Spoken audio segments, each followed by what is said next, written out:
देखिए बच्चों, ये क्वेश्चन सीबीएसई में 2024 में पूछा गया था और 5 मार्क्स में पूछा गया था। आइए इस क्वेश्चन को समझते हैं। तो देखिए, एक बार क्वेश्चन को रीड कर लेते हैं। फाइंड द वैल्यू ऑफ सी। सी की वैल्यू हमें फाइंड करनी है। For which the quadratic equation C plus one x square minus six C plus one x plus three C plus nine is equal to zero, where c is not equal to -1 has real and equal root। तो देखिए, ये जो हमें quadratic equation दी हुई है, इसके root उसने क्या बोले हैं, रियल एंड इक्वल। तब हमें c की वैल्यू फाइंड करनी है क्या है। ठीक है, तो चलिए इसको शुरू करते हैं। तो देखिए इसके सॉल्यूशन को शुरू करते हैं। तो सबसे पहले हम क्या करते हैं, इक्वेशन को लिख लेते हैं। तो गिवन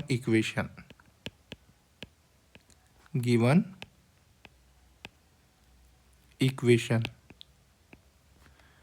तो देखिए गिवन इक्वेशन क्या है, c plus one x square minus six into c plus one x plus three into c plus nine is equal to zero. ठीक है बच्चों, अब देखिए हियर वैल्यू ऑफ ए की वैल्यू क्या है। देखिए ए जो होता है वो होता है एक्स स्क्वायर का कोपिशेंट। एक्स स्क्वायर का कोपिशेंट का मतलब होता है जो एक्स स्क्वायर के साथ होता है। तो एक्स स्क्वायर के साथ क्या है, देखिए सी प्लस वन। तो ये क्या होगा, वैल्यू ऑफ ए। तो इसे हम क्या लिख सकते हैं, value of a is equal to c plus one. B क्या होगा, देखिए बी क्या होता है, जो एक्स का कोफिशिएंट होता है, जो एक्स के साथ होता है। तो देखिए एक्स के साथ क्या है, ये पूरा माइनस का सिक्स सी प्लस वन। तो ये क्या है, वैल्यू ऑफ बी। ठीक है, तो हम यहाँ पे क्या लिख सकते हैं, वैल्यू ऑफ बी को माइनस के six into c plus one. ठीक है बच्चों, अब देखिए इसके बाद वैल्यू ऑफ सी। देखिए इसमें सी पहले से दिया हुआ है तो हम यहाँ पर कैपिटल सी लेके चलेंगे। तो वैल्यू ऑफ सी क्या होता है, देखिए जो एक्स स्क्वायर का कोपिशेंट होता है उसको तो हम ए बोलते हैं, वो तो वैल्यू ऑफ ए होता है। ठीक है, और जो एक्स का कोपिशेंट होता है उसको हम क्या बोलते हैं, बी। बाकी जो भी पूरा बच जाता है वो पूरा क्या होता है, वैल्यू ऑफ सी। तो यहाँ पर देखिए वैल्यू ऑफ सी क्या होगा, three into c plus nine. तो ये वैल्यू ऑफ सी आ जाएगा। ठीक है, अब देखिए हमारे पास ए बी सी की वैल्यू आ चुकी है। अब क्वेश्चन में क्या बोला गया है, ये जो क्वाड्रेटिक इक्वेशन हमें दी हुई है, ठीक है, ये जो हमें क्वाड्रेटिक इक्वेशन दी हुई है, इस क्वाड्रेटिक इक्वेशन के जो रूट हैं वो कैसे हैं, रियल एंड इक्वल। तो देखिए रियल एंड इक्वल रूट कब होते हैं, आपको पता है रियल एंड इक्वल रूट कब होते हैं, जब डिस्क्रिमिनेंट की वैल्यू क्या होती है, जीरो। तो हम यहाँ पे क्या लिखेंगे, सिंस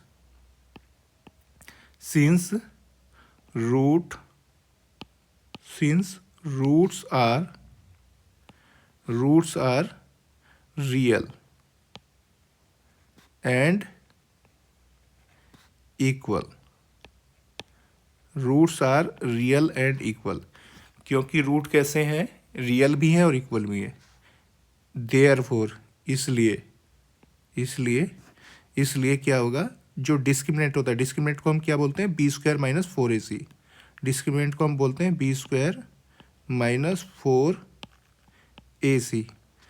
तो ये होता है डिस्क्रिमिनेंट। तो ये डिस्क्रिमिनेंट क्या होगा, इक्वल टू जीरो होगा। ठीक है, जब रूट क्या होते हैं, इक्वल होते हैं, तो बी स्क्वायर माइनस फोर ए सी, जब रूट इक्वल होते हैं तो बी स्क्वायर माइनस फोर ए सी की वैल्यू क्या होती है, जीरो होती है। ठीक है, कुछ स्टूडेंट इस पर रूट लगा देते हैं, इस पर रूट नहीं लगाना है। ठीक है, तो बी स्क्वायर माइनस फोर ए सी की वैल्यू क्या है, जीरो। It implies that. तो देखिए यहाँ पर हम वैल्यू पुट करेंगे। अब बी की वैल्यू क्या है हमारे पास, बी की वैल्यू देखिए ये रही, बी की वैल्यू यहाँ पर माइनस के सिक्स c+1। तो इस वैल्यू को हम यहाँ पर b के प्लेस पर पुट करेंगे। तो यहाँ पर हम क्या पुट करेंगे, b के प्लेस पर -6 इंटू c+1। इसका क्या करना है हमें, स्क्वायर। इसका कर दीजिए स्क्वायर। -4, ए की वैल्यू क्या है देखिए c+1, ए की वैल्यू c+1। तो यहाँ पर हम क्या लिखेंगे, c+1 इंटू सी की वैल्यू क्या है हमारे पास, देखिए सी की वैल्यू है हमारे पास, देखिए इंटू सी की वैल्यू है 3 इंटू c+9। ठीक है, और राइट हैंड साइड में क्या है, इज इक्वल टू 0। ठीक है बच्चों, अब देखिए इट इम्प्लाइज दैट। ठीक है, अब देखिए बच्चों यहाँ पर आप देख सकते हो, देखिए ये हमारे पास दो टर्म है, एक टर्म यहाँ से यहाँ तक है और दूसरी टर्म यहाँ से यहाँ तक। ठीक है, अब इन दोनों टर्म में हम देख सकते हैं c+1 दोनों में कॉमन है। या फिर एक काम कीजिए, इसको हम पहले इस तरह से लिख लेते हैं। देखिए तो यहाँ पर देखिए, यहाँ पर हम 6 का स्क्वायर -6 का स्क्वायर क्या लिख सकते हैं, -6 का स्क्वायर क्या होता है, प्लस का 36। देखिए -6 का स्क्वायर, जब हम -6 में -6 की मल्टीप्लाई करते हैं तो माइनस माइनस प्लस हो जाता है, 36 आ जाता है। ठीक है, तो हम क्या कह सकते हैं, देखिए -6 का स्क्वायर कितना होगा, -6 का स्क्वायर होगा 36। ठीक है, और देखिए ये जो c+1 का स्क्वायर होगा, c+1 के स्क्वायर को हम क्या लिख सकते हैं, c+1 इंटू c+1, 2 बार लिख सकते हैं इसको क्योंकि स्क्वायर है ना c+1 का। ठीक है, और माइनस, देखिए -4 इंटू सी, देखिए इसको भी हम ऐसे लिख सकते हैं, देखिए 4 की और ये देखिए 4 की और 3 की मल्टीप्लाई करेंगे, 4 3 जा कितना हो जाएगा 12। तो इसको हम 12 को लिख लेते हैं, 4 3 जा 12। और इस फैक्टर को देखिए c+1 और c+9 को लिख लेते हैं। ठीक है, तो यहाँ पर लिख लेते हैं c+1 into c+9। Right hand side में क्या है, इक्वल टू 0। अब देखिए इन दोनों में क्या कॉमन है, इस पूरी टर्म को देख लीजिए और इस पूरी टर्म को देख लीजिए, इन दोनों टर्म में से क्या कॉमन है वो हमें देखना है। तो क्या कॉमन है, देखिए दोनों में हम 12 कॉमन कर सकते हैं, दोनों में से 12 कॉमन आ जाएगा। ठीक है, और क्या कॉमन आ जाएगा, c+1 कॉमन आ जाएगा, 12 कॉमन आ जाएगा और c+1 कॉमन आ जाएगा। तो क्या बचेगा, देखिए क्या बचेगा, देखिए यहाँ पर c+1 कॉमन हो गया, बाहर चला गया। ठीक है, और इसमें से 36 में से जब 12 बाहर जाएगा तो क्या बचेगा, 12 3 जा 36 होता है, 12 3 जा क्या होता है 36। तो यहाँ पर 3 बच जाएगा, ब्रैकेट में क्या बचेगा, 3 बचेगा और एक c+1 बचेगा।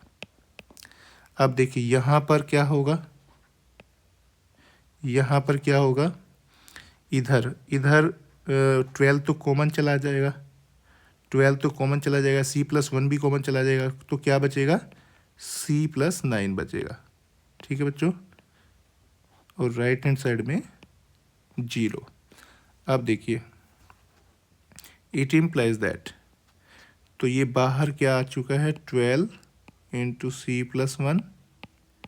अब देखिए ये जो लार्ज ब्रैकेट है, इस लार्ज ब्रैकेट के अंदर जो स्मॉल ब्रैकेट है इनको ओपन करेंगे, पहले 3 की मल्टीप्लाई इस ब्रैकेट में करेंगे तो क्या हो जाएगा 3c + 3।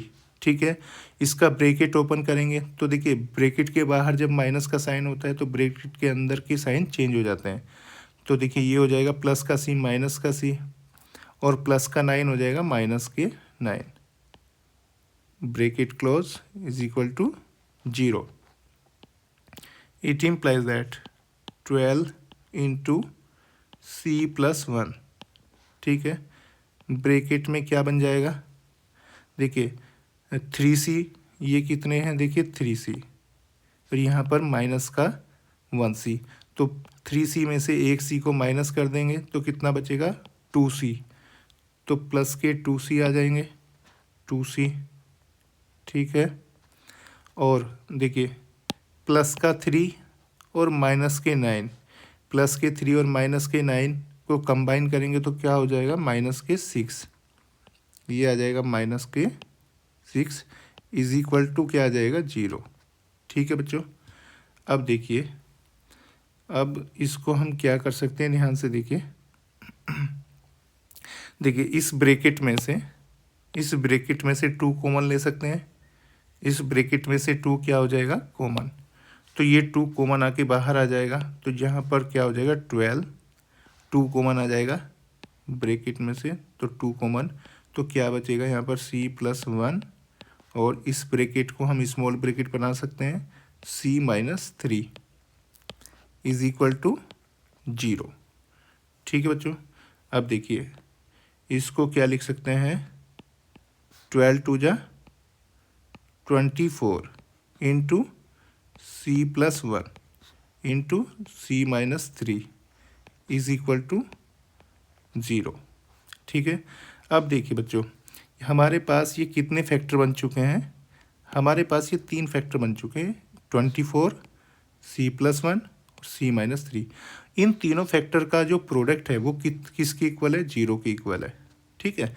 और देखिए 3 फैक्टर का प्रोडक्ट तभी 0 बनता है जब उनमें से कोई एक नंबर क्या होता है 0 होता है, तभी तो 0 बनता है। जैसे हमारे पास क्या है 2 इंटू 0, देखिए ये दो फैक्टर हैं, 2 में से एक 0 है, तभी तो इन दोनों का प्रोडक्ट 0 बनेगा, ठीक है। तो देखिए अगर किसी प्रोडक्ट का सम, किसी 2 नंबर का प्रोडक्ट 0 आ रहा है तो वो तभी आ सकता है जब उनमें से एक फैक्टर क्या होता है 0 होता है।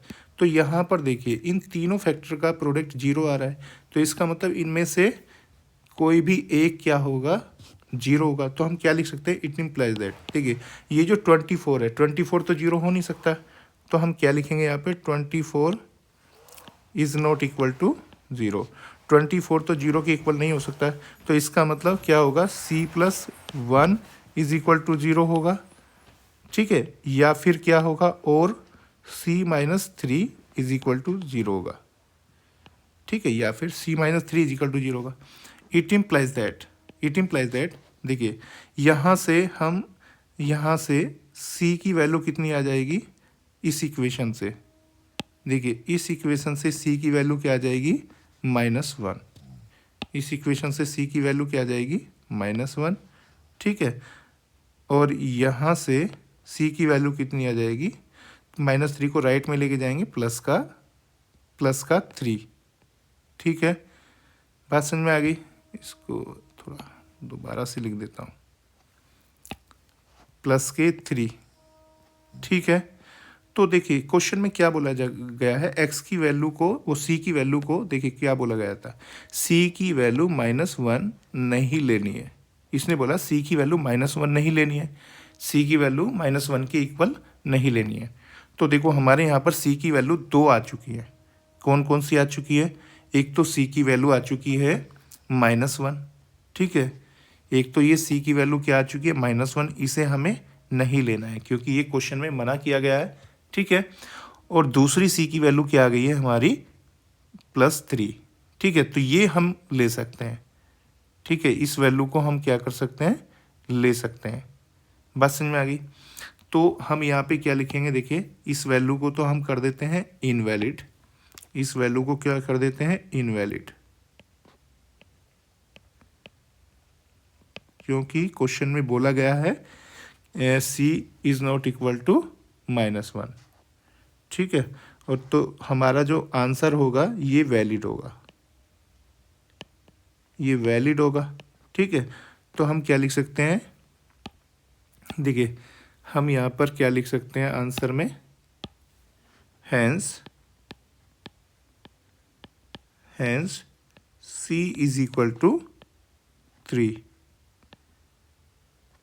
ये हमारा क्या होगा आंसर, ठीक है। तो देखो बच्चों ये क्वेश्चन पूरे 5 मार्क्स का था और बिल्कुल आसान सा क्वेश्चन था, ठीक है।